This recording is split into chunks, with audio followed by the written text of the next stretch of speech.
चलिए बच्चों, आज की जो हमारी वीडियो है वो क्लास 9 के बच्चों के लिए। आज बच्चों हम भाग 3 से करना चालू करेंगे, दो बैलों की कथा का।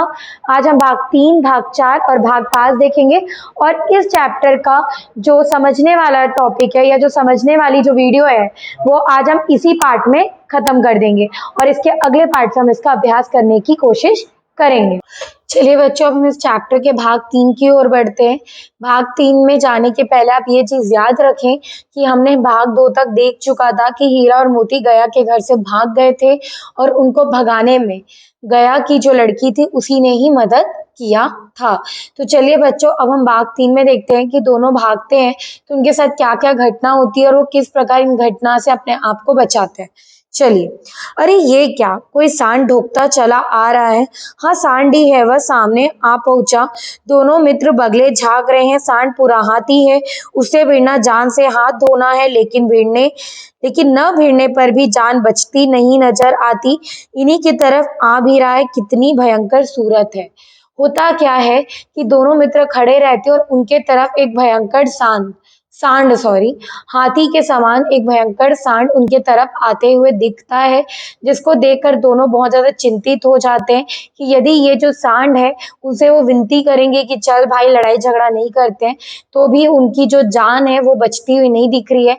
उससे भिड़ना ही एकमात्र उपाय ये दोनों को ऐसा प्रतीत होता है।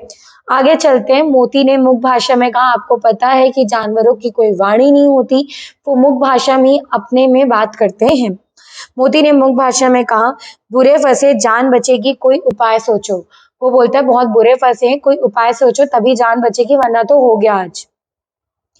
हीरा ने चिंतित स्वर में कहा, अपने घमंड में भूला हुआ है, आरुच विनती न सुनेगा, भाग क्यों न चले। वो बोला कि अपने घमंड में डूबा हुआ, इससे कोई हम विनती करेंगे तो ये बिल्कुल नहीं सुनेगा, तो बेटर यही है कि हम भाग चलते हैं। भागना कायरता है। मोती कहता है कि जो भागना है वो कायरता है, वो वीरता की निशानी नहीं है। तो इसके विपरीत हीरा कहता है, तो फिर यही मरो, बंधा तो 9 2 11 होता है। वो बोलता है कि या तो तू यही मर, मैं तो यहाँ से निकलता हूँ, 9 2 11 हो। और जो दौड़ाए तो फिर कोई उपाय सोचो जल्द। यदि वो हमें दौड़ाता है तो कोई तुरंत के तुरंत उपाय सोचो, वरना आज अपनी जान यही देनी पड़ जाएगी। इसके आगे क्या होता है देखते हैं। उपाय यही है कि उस पर दोनों जने एक साथ चोट करें। मैं आगे से रगे देता हूँ, तुम पीछे से रगे दो। दोहारी मार पड़ेगी तो बाघ खड़ा होगा, मेरी ओर झपटे तो तुम बगल से उसके पेट में सिंग घुसेड़ देना। जान जोखिम है पर दूसरा उपाय नहीं है। दोनों बोलते हैं, मैं एक तरफ से रगेड़ता हूँ, तुम एक तरफ से रगेड़ो, ताकि क्या होगा कि दोनों तरफ से यदि हम चोट पहुंचाएंगे तो कहीं ना कहीं हम अपनी जान को बचा सकेंगे, वरना हम यही अपने जान को खो बैठेंगे। जान जोखिम में है पर कोई दूसरा उपाय नहीं है। आगे दोनों मित्र जान हथेलियों पर लेकर लपके, मतलब दोनों अपनी जान को हथेली में लेकर सांड की तरफ हमला करने के लिए बढ़ गए। सांड को भी संगठित शत्रुओं से लड़ने का तजर्बा ना था। तजर्बा मतलब उसको भी क्या बोलते हैं, मतलब संगठित शत्रु से लड़ने का क्या बोलते हैं, दिमाग नहीं था, सोच नहीं था। उसको पता था कि एक आएगा तो मैं रगेड़ दूंगा, बट दो आएंगे तो कैसे करें, तो उसको कोई आइडिया नहीं था। वह तो एक शत्रु से मल युद्ध करने का आदी था, मतलब एक शत्रु से लड़ने का वो आदी था। जयो ही हीरा पर झपटा, मोती ने पीछे से दौड़ाया। सांड उसकी तरफ मुड़ा तो हीरा ने रगेड़ा। सांड चाहता था कि एक एक करके दोनों को गिरा ले, पर ये दोनों भी उस्ताद थे। सांड को पता था कि भाई एक आएगा तो उसे आराम से हरा देगा, लेकिन क्या हुआ, जैसे ही सांड हीरा की तरफ हमला करता वैसे ही मोती उसको दौड़ा देता। तो सांड चाहता था कि दोनों एक एक करके उसे लड़े, लेकिन दोनों साथ मिलकर संगठित रूप से लड़ रहे थे। आगे उसे वह अवसर न देते। एक बार सांड झलाकर हीरा के अंत कर देने के लिए चला कि मोती ने बगल से आकर पेट में सिंग भोंक दिया। मतलब ऐसा हुआ था कि जैसे ही सांड ने सोचा कि अब तो मैं हीरा का किस्सा खत्म करूंगा, वैसे ही हमारा बहादुर मोती क्या कि उसके पेट में आके सिंग घुसेड़ देता है। आगे सांड क्रोध में आकर पीछे फिरा तो हीरा ने दूसरे पहलू उसमें सिंह चुभा दिया। जैसे ही सॉरी सांड मोती की तरफ आगे बढ़ता है, वैसे ही हमारे हीरा उस पे सांड घुसा देता है। आखिर बेचारा जख्मी होकर भागा और दोनों मित्र ने दूर तक उसका पीछा किया। दोनों मित्र ने उसे बड़ी दूर तक उसे दौड़ाया, दोनों ने उसकी बड़ी दूर तक उसका पीछा किया, यहाँ तक कि सांड बेदम होकर गिर पड़ा। तब दोनों ने उसे छोड़ दिया। बेदम होकर मतलब थक हार कर जो सांड था वो गिर पड़ा, तब जाके आखिर में हीरा और मोती ने उसकी जान को बख्शा। दोनों मित्र विजय के नशे में घूमते चले जाते। मोती ने अपनी सांकेतिक भाषा में कहा, मेरा जी तो चाहता है कि बच्चा को मार ही डालूं। अब क्या होता है कि दोनों अपने विजय की मतलब क्या बोलते हैं, नशे में दम घूमते फिरते मिलते हैं। मोती ने अपने मुख भाषा में सांकेतिक भाषा में कहता है, मेरा मन करता है कि इस बच्चे को मार डालूं। मतलब सांड अब उनके सामने एक बच्चे के समान था, जिसको वो सोचते हैं कि अब मैं उसको मार ही डालूं। लेकिन बस वही बात है, उन दोनों किसी भी निहत्थे व्यक्ति पर या निहत्थे जानवर को हमला नहीं करते थे। उनके अनुसार ऐसे व्यक्ति या ऐसे जानवर पर हमला करना पाप के समान है। हीरा ने तिरस्कार किया, गिरे हुए बैरी पर सिंह ना चलाना चाहिए। जो हार चुका है, जिसको आपने परास्त कर दिया, उसके ऊपर सिंह चलाना व्यर्थ है। ये सब ढोंग है, बैरी को ऐसा मारना चाहिए कि फिर ना उठे। तभी मोती कहता है कि भाई बैरी को ऐसा मारना चाहिए कि वो फिर ना उठे, मतलब उसको खत्म कर दो, किस्सा ही खत्म कर दो, लाठी नहीं रहेगी भाई, सीधी बात। अब घर कैसे पहुंचेंगे वह सोचो। हीरा कहता है कि आप सोचो कि घर कैसे पहुंचेंगे, ये सब चीजें सोचना व्यर्थ है, पहले कुछ खा लेते हैं तो सोचो। तो क्या बोलता है मोती, पहले कुछ खा लो फिर देखते हैं। सामने मटर का खेत था ही, मोती उसमें घुस गया। हीरा मना करता रहा पर उसने एक ना सुनी। सामने एक क्या था, मटर का खेत था। मोती उसमें जा घुसा और खाना चालू करने लग गया एज अ चारा। लेकिन हीरा ने उसे बहुत मना किया, भाई मत कर मत कर, तो भी मोती ने उसकी एक बात नहीं मानी। अभी 2 ही 4 ग्रास खाए थे कि 2 आदमी लाठियां लिए दौड़ पड़े और दोनों मित्रों को घेर लिया। अभी उन लोग घास खाना चालू ही नहीं किए थे, तभी क्या हुआ, 2 आदमी लाठी लेकर उन पर दौड़े चले आते हुए दिख रहे थे। हीरा तो मेड़ पर था, निकल गया। हीरा तो किनारे में था, वो तो भाग गया। मोती सींचे हुए खेत में था। सींचे हुए खेत मतलब खेत ऐसा जिसमें पानी सिंचाया गया, मतलब पानी डाला गया, वहां था मोती। उसके खुर कीचड़ में धंसने लगे, मतलब उसके जो पैर थे वो कीचड़ में धंसने लग गए थे। ना भाग सका, वो भाग ही नहीं पाया बेचारा, पकड़ा गया, मतलब लिखा भी हुआ है पकड़ लिया। हीरा ने देखा सिंगी संकेत में ही तो लौट पड़ा, फंसेंगे तो दोनों फंसेंगे। रखवालों ने उसे भी पकड़ लिया। प्रातः काल दोनों मित्र कांजी हौस में बंद कर दिए गए। अब होता क्या है कि मोती तो फंस जाता है, उसका पैर कीचड़ में धंस जाता है, तो भैया हीरा बेचारा उसको अकेले छोड़ नहीं पाता। वो उसके तरफ आता है और सोचता है कि भाई फंसेंगे तो दोनों फंसेंगे और बचेंगे तो दोनों बचेंगे। तभी क्या होता है, प्रातः काल सुबह दोनों कांजी हौस में क्या हो जाते हैं, पकड़े दिए जाते। कांजी हौस वो था जहाँ जंगली जानवरों को रखा जाता था। ठीक है, चलिए आगे क्या होता है, कांजी हौस की स्टोरी सुनते हैं। कांजी हॉर्स लिखा है बट इसको कांजी हाउस बोलते हैं। ठीक है बच्चों, दोनों मित्र को जीवन में पहली बार ऐसा साबिका पड़ा कि सारा दिन बीत गया और खाने को एक तिनका भी ना मिला। मतलब दोनों मित्रों के साथ ये पूरे जीवन में पहली बार हुआ था कि पूरा दिन बीत जाता है लेकिन उन बेचारों को खाने के लिए कुछ नहीं मिलता। बच्चों ये जो लाइन मैंने अभी पढ़ा, ये इस पार्ट के भाग 4 का है ना, भाग 4 का है, ध्यान दीजिएगा। आगे चलते हैं। समझ ही में ना आता ये कैसा स्वामी है। वो सोचते हैं कि भाई समझ ही नहीं आ रहा है कि स्वामी कैसा है भाई, कि दिन से रात हो गई, कुछ खाने के लिए नहीं दिया, एक तिनका भी इनको खाने के लिए नहीं मिलता है।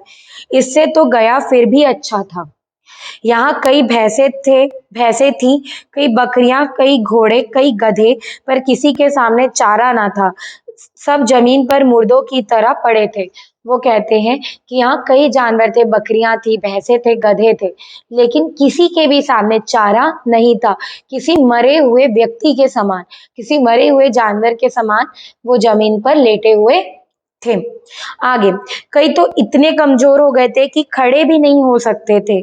सारा दिन मित्र फाटक की और टकटकी लगाए ताकते रहे, पर कोई चारा लेकर आता न दिखाई देता। तब दोनों ने दीवार की नमकीन मिट्टी चाटनी शुरू की, पर इससे क्या तृप्ति होती। भाई उन्होंने सारा दिन देखा कि भाई कोई तो खाना लेकर आएगा, कोई तो हम बेचारों को खाना देगा, लेकिन कोई भी नहीं आया। अंत में उन्होंने क्या किया, जो आपकी जो दीवार होती है उसकी जो नमकीन परत थी उसको वो चाटना चालू कर देते हैं। लेकिन उसे क्या ही तृप्ति होगी, क्या ही भूख मिटेगी, कुछ नहीं होने वाला। बड़ा भूख मिटाने के लिए और कोई दूसरा चारा नहीं था। रात को भी जब कुछ भोजन ना मिला तो हीरा के दिल में विद्रोह की ज्वाला दहक उठी। मोती से बोला, अब तो नहीं रहा जाता मोती।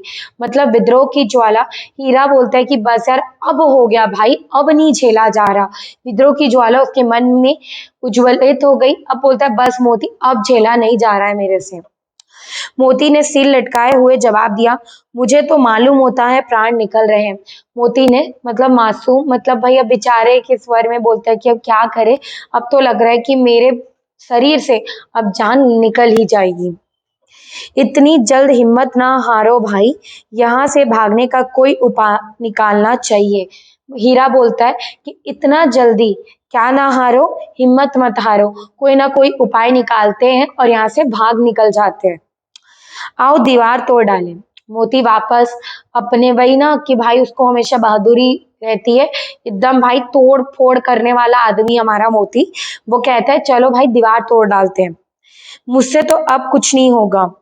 बस इसी बूते पर अकड़ते थे, सारी अकड़ निकल गई। मतलब अब क्या होता है, एक बोलता है चल दीवार तोड़ देते, एक बोलता है नहीं भाई अब मेरे से नहीं हो सकती है। कुछ खाए नहीं थे बेचारे लोग, उनकी अकड़ वहीं रह गई, कुछ उनसे नहीं हो पाया। भाड़े की दीवार कच्ची थी, हीरा मजबूत तो था ही, अपने नुकीले सींग दीवार में गड़ा गड़ा दिया और जरा मारा तो मिट्टी का एक छिपड़ निकल आया। अब होता क्या है, दोनों बड़ी हिम्मत से क्या करते कि कोशिश करते हैं। पहले था कि भाई अब नहीं हो पाएगा, ये नहीं हो पाएगा करके वो बात करते हैं, लेकिन दोनों ने हिम्मत जुटाई और उनके दिमाग में यही आया कि भाई दीवार तोड़ना ही पड़ेगा, वरना आज वो भूख से ही मारे चले जाएंगे। जो उन्होंने गया से भागकर अपनी मतलब गया के घर से भागकर जो अपनी हिम्मत दिखाई थी, जो उन्होंने साथ मिलकर सांड के साथ क्या किया था, मलयुद्ध किया था, अब वो सब क्या हो जाएगा, पानी में रह जाएगा। तो उनके पास एक ही चारा था कि भाई हिम्मत जुटाते हैं और इस दीवार को तोड़ते हैं। जो दीवार थी वो कच्ची थी, तो होता क्या है कि हीरा को पता था कि जो दीवार है वो इतना मजबूत नहीं है, तो वह अपने सींग को दीवार में क्या करता है, गड़ा देता है और जरा मोती और और एक जोर मारा तो मिट्टी एक छिपड़ निकल आया। और थोड़ा सा ही जोर मारता है तो क्या होता है कि जो दीवार होता है वो टूट जाता है। फिर तो उसका साहस बढ़ा, मतलब पूरा दीवार नहीं टूटता है, दीवार का एक छोटा सा हिस्सा टूट जाता है, जिसको देखकर हीरा के अंदर बहुत ज्यादा साहस आ जाता है और वो बोलता है कि भाई अब तो मैं दीवार तोड़ ही दूंगा। इसने दौड़ दौड़कर दीवार पर चोटें की और हर चोट पे थोड़ी थोड़ी मिट्टी गिराने लगा। मतलब दौड़ दौड़कर दीवार पे चोटें करने लगा और हर चोट में मिट्टी का हर हिस्सा दीवार का हर हिस्सा धीरे धीरे टूट पड़ता। उसी समय कांजी हाउस का चौकीदार लालटेन लेकर जानवरों की हाजिरी लेने आ निकला। हीरा का उच्च डपन देखकर उसने उसे कई डंडे रसीद किए और मोती से रस्सी से बांध दिया। होता क्या है, देखो होता क्या है कि भाई जो कांजी हाउस का चौकीदार था वो देखने आते कि क्या जानवर सही ढंग से है कि नहीं, आपस में लड़ाई झगड़ा थोड़ी कर रहे हैं। तभी वो हीरा का क्या देखता है कि हीरा की बदमाशी देखता है, हीरा का क्या देखता है, उच्च डपन देखता है, मतलब उसकी उद्दंडता देखता है कि वो क्या कर रहा है, बार बार दौड़ दौड़ कर उस कच्ची दीवार को तोड़ रहा है। तो वो क्या करता है कि हीरा को क्या करता है, डंडे से बहुत मारता है और उसके बाद एक मोटी सी रस्सी से उसे बांध देता है। ठीक है, मोती ने पड़े पड़े कहा, आखिर मार खाई क्या मिला। मोती पड़ा रहता है, वो क्या बोलता है, क्या मिला, मारी तो तुमने खाया। अपने बूते पर जोर तो मार दिया, ऐसे जोर मारने किस काम की और बंधन में पड़ गए। तो क्या बोलता है हीरा कि भाई मैंने क्या किया, अपने बूते मतलब अपने दम पर जोर तो दिया, बट क्या मतलब। बोलता है मोती क्या मतलब, आखिरी में तू तो बंधा गया। जोर तो मारता ही जाऊंगा चाहे कितनी भी बंधन पड़ते जाए। हीरा बोलता है कि भाई मैं कोशिश तो करता रहूंगा जितने भी बंधन बांध दे, जान से हाथ धोना पड़ेगा।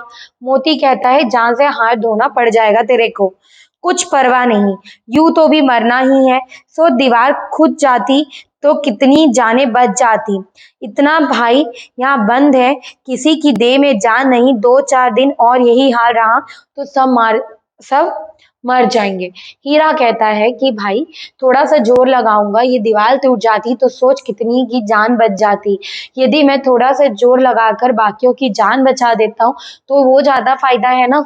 भाई यहाँ पड़ा रहूंगा तो भी मारा जाऊंगा भूख से, तो बेटर है कि मैं थोड़ा कोशिश करता और ये दीवार तोड़ देता, क्योंकि बाकी जो है जानवर है वो भूख से इतने त्रस्त हो गए कि 1-2 दिन में वो भूख से मर जाएंगे।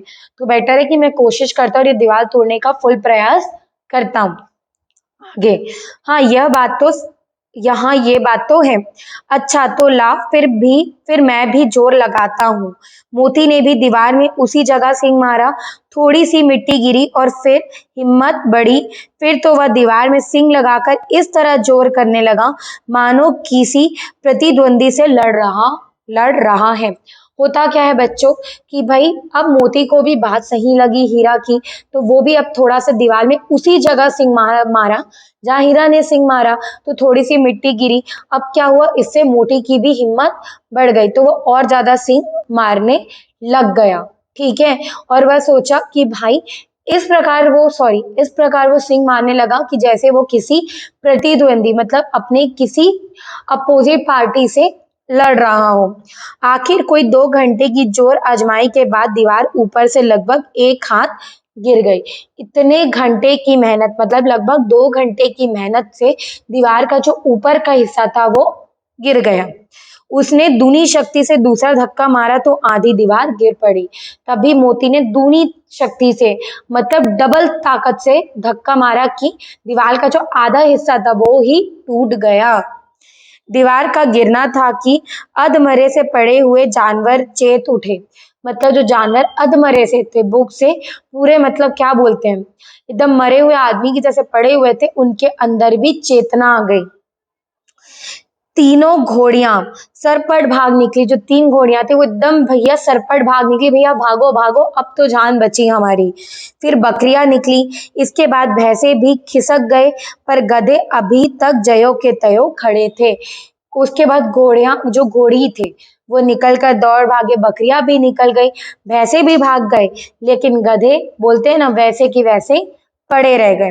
हीरा ने पूछा तुम दोनों क्यों नहीं भाग चलते। तभी हीरा ने गधों से पूछा कि तुम लोग क्यों नहीं भागते, तुम लोग क्यों यहाँ हाक लगाए बैठे हो। एक गधे ने कहा जो कहीं फिर पकड़ लिए जाए।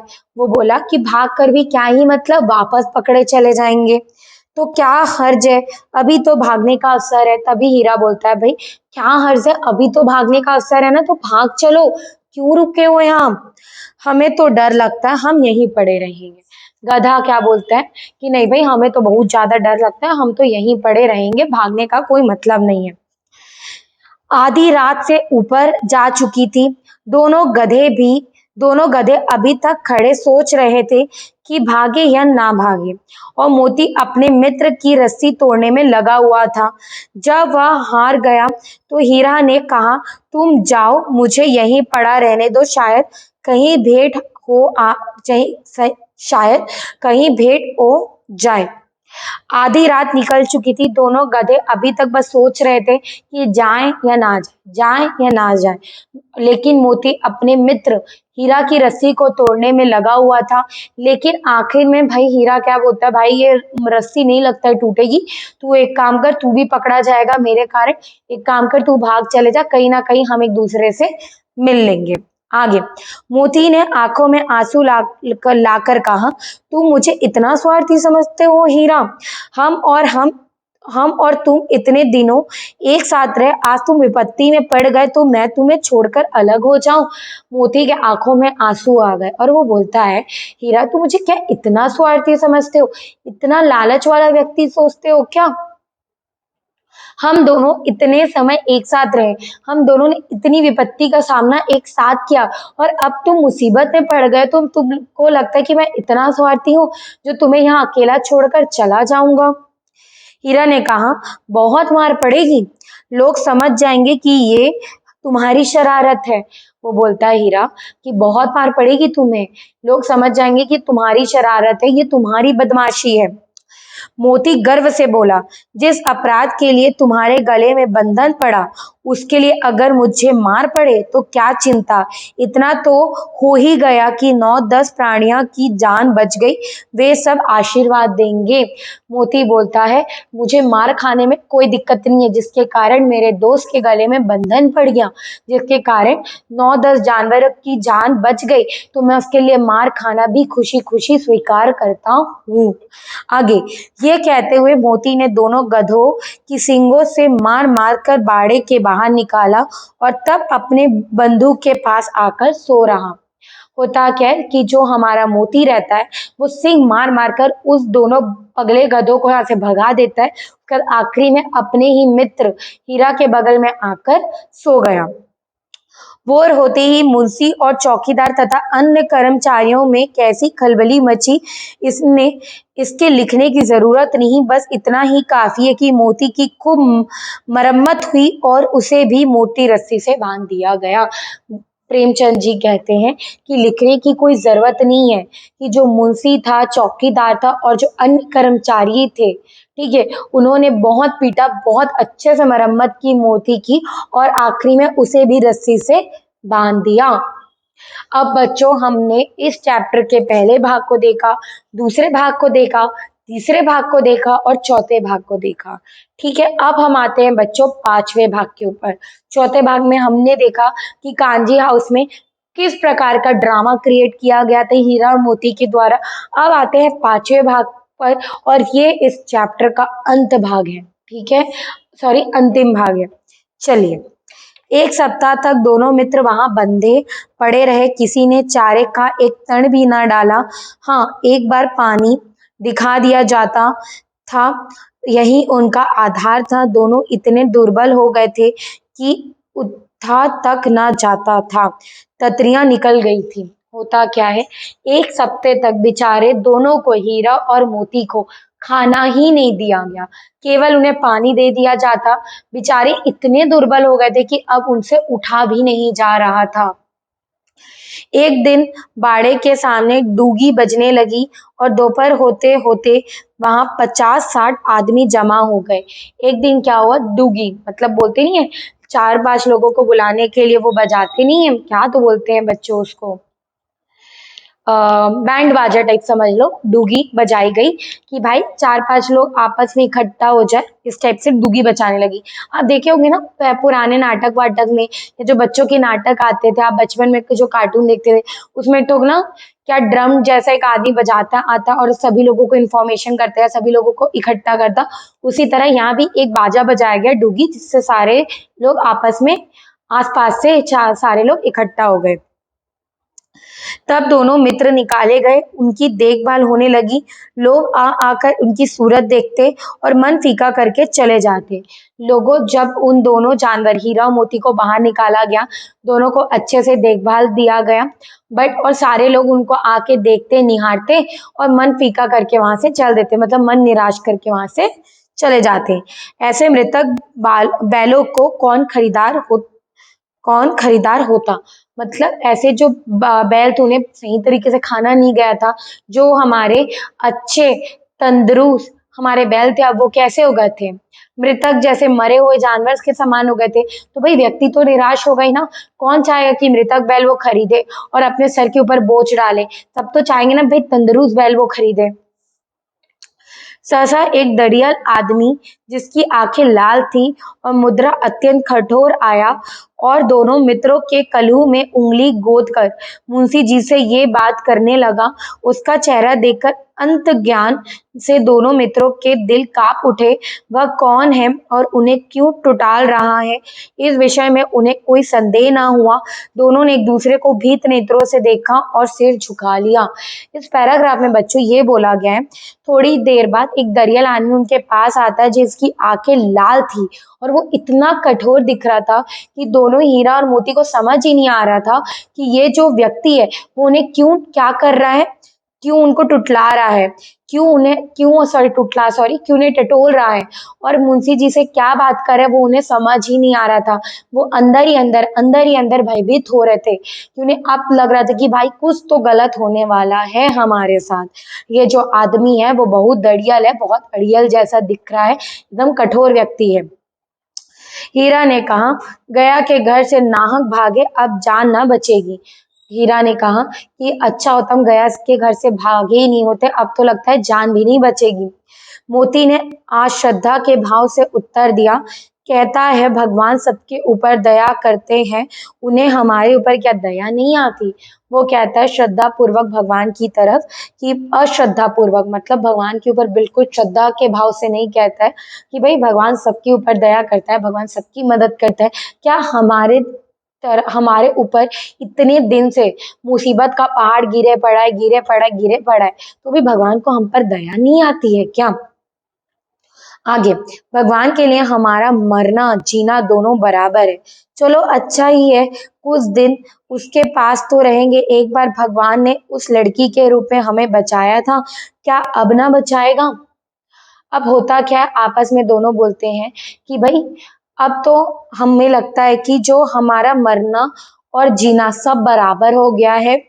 अब उसके बाद चलो अच्छा ही है, कुछ दिन इसके पास रहेंगे। एक बार ने भगवान हमें लड़की के उस छोटी लड़की के स्वरूप हमें बचाया था, देखते हैं क्या पता इस बार ही भगवान हमारी सहायता करे। देखते हैं, उनके मन में ये प्रश्न आ जाता है। उनको लगता है कि शायद अब भगवान ना भी बचाए, क्या होगा उन्हें आगे का ज्ञात नहीं होता है। यह आदमी छुरी चलाएगा, देख लेना। वो कहते हैं कि जो आदमी अब वो हम पर छुरी चलाएगा मतलब बहुत मारेगा, मतलब अब हमें काट पीट के एक कर देगा, तो क्या चिंता है, मांस खाल सींग हड्डी सब किसी ना किसी काम तो आएगा। तभी क्या कहते हैं उन लोग आपस में, चलो ठीक है ये हमें काट पीट देगा, चलो कोई दिक्कत नहीं, हमारा मांस हमारा सींग कुछ तो काम आएगा ना। नीलाम हो जाने के बाद दोनों मित्र उस दरियल के साथ चले। दोनों की बोटी बोटी कांप रही थी, दोनों का जो अंदर मन था वो एकदम कांप रहा था। दोनों एकदम डर गए थे, बेचारे पांव तक न उठा सकते, पर भय के मारे गिरते पड़ते भाग जाते थे, क्योंकि वह जरा सा भी चला धीमी हो जाने पर जोर से डंडा जमा देता। बेचारे पांव भी नहीं चल पा रहे थे, लेकिन अब यदि वो नहीं चलते तो ये जो दरियल आदमी था वो उनके ऊपर बहुत जोर से मारता, जिसके कारण उन्हें जबरदस्ती आगे बढ़ना पड़ रहा था। राह में गाय बैलों का एक रेवड़ हरे हरे हरे हार में चढ़ता नजर आया। मतलब गाय और बैलों का एक ग्रुप उन्हें हरे हरे घास पे चढ़ता हुआ दिखाई दिया। सभी जानवर प्रसन्न थे, चिकने चप्पल, कोई उछलता, कोई आनंद से बैठा हुआ आगुर करता था। सभी जानवर वहां खुश थे, एकदम हरे हरे घास को खा रहे थे, अत्यंत प्रसन्न थे। कितना सुखी जीवन था इनका, पर कितने स्वार्थी हैं सब। किसी को चिंता नहीं कि उनके दो भाई बधिक के हाथ पड़े कैसे दुखी हैं। वो कहते हैं कि जो जानवर है, जो गाय बैल है, वो कितने स्वार्थी, उन्हें बिल्कुल भी दिख नहीं रहा है कि जो इनके दो भाई हैं बैल है वो इस दरियल आदमी के हाथ में आ चुके, कोई उनकी मदद नहीं कर रहा है। सहसा दोनों को ऐसा मालूम हुआ कि यह परिचित राह है। तभी दोनों को मालूम होता है कि जो राह जो मार्ग में चल रही है परिचित है, ये जाना हुआ रास्ता है। हाँ, इसी रास्ते से गया उन्हें ले गया था। हाँ, ये वही रास्ता था बच्चों, जिस रास्ते से गया उन्हें अपने घर लेकर गया था। वही खेत, वही बाग, वही गांव मिलने लगी।